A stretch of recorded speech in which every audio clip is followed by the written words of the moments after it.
আজকে 18 তারিখ প্রধানমন্ত্রী আসছেন, জোড়া সভা করবেন। একদিকে সরকারি কর্মসূচি রয়েছে, তারপর রাজনৈতিক সভায় কি বক্তব্য রাখেন প্রধানমন্ত্রী সেদিকেই নজর সকলে। সরাসরি আপনাদের প্রথমেই নিয়ে যাব দুর্গাপুর। আমাদের দুই প্রতিনিধি রয়েছেন, আমাদের সঙ্গে মনোজ বন্দ্যোপাধ্যায় রয়েছেন এবং শিবাশিস মৌলিক। আমি প্রথমেই শিবাশিসের কাছে চলে যাব। শিবাশিস, আজকে অত্যন্ত তাৎপর্যপূর্ণ। আমরা জানি 2026-এ রাজ্যে বিধানসভা নির্বাচন আছে এবং সেই নির্বাচনে 7-8 মাস আগে থেকেই কিন্তু একেবারে উত্তরবঙ্গ দিয়ে শুরু করেছিলেন। আজ একেবারে দক্ষিণবঙ্গে আসছেন, দুর্গাপুরে আসছেন। খুব রাজনৈতিকভাবে বিজেপির জন্য গুরুত্বপূর্ণ এই জায়গা। আজকে কতটা তাৎপর্য রয়েছে প্রধানমন্ত্রীর এই আসা? একদম দেখো, শুরুতেই তোমায় বলি যে এই যে বছর খানেক আগে থেকে ওয়ার্ম আপ শুরু করে দিয়েছে বঙ্গ বিজেপি, এবং এই ওয়ার্ম আপের ক্ষেত্রে কিন্তু প্রধানমন্ত্রীর সফর তা বিশেষভাবে তাৎপর্যপূর্ণ। 29শে মে আমরা দেখেছিলাম আলিপুরদুয়ারে উত্তরবঙ্গ, যে উত্তরবঙ্গ বিজেপির শক্ত ঘাঁটি ধরা হয়, সেই উত্তরবঙ্গ দিয়ে কিন্তু প্রধানমন্ত্রীর সফর শুরু হয়েছিল। সেই প্রধানমন্ত্রী সেদিকে এসেছিলেন, তার বক্তব্য রেখেছিলেন এবং একই একটা প্যাটার্ন দেখা গিয়েছিল। প্রথমে তার একটা সরকারি অনুষ্ঠান, সেখানে তার কয়েক হাজার কোটি টাকার প্রকল্প, এবং তারপরে তার রাজনৈতিক সভা। আজও কিন্তু প্রধানমন্ত্রী সেভাবেই দুর্গাপুরে আসছেন।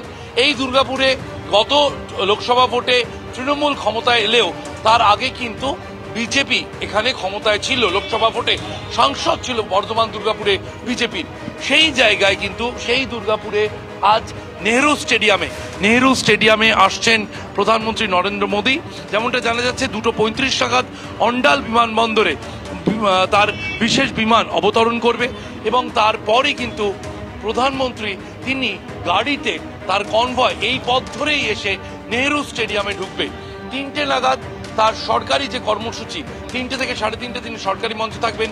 প্রশাসনিক তার যে কর্মসূচি, 5,400 কোটি টাকার প্রকল্প, একাধিক প্রকল্পের আজকে শুভ সূচনা করবেন প্রধানমন্ত্রী।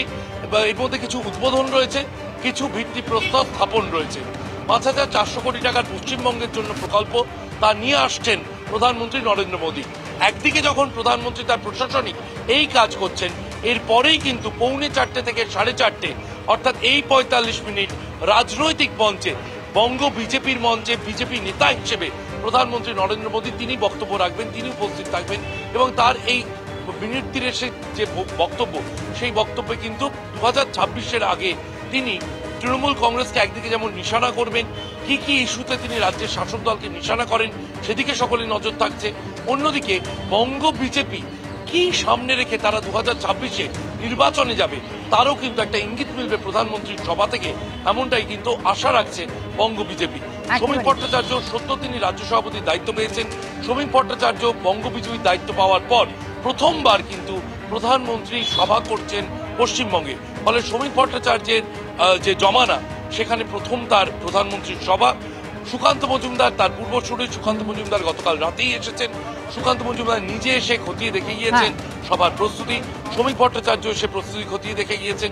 শুভেন্দু অধিকারী তিনি আজকে দুর্গাপুরে আসবেন, যদিও 2024-এর বিজেপি প্রার্থী দিলীপ ঘোষ তিনি আসছেন না। সার্বিকভাবে বঙ্গ রাজনীতিতে এই জোড়া সভা বিশেষ তাৎপর্যপূর্ণ হতে চলেছে।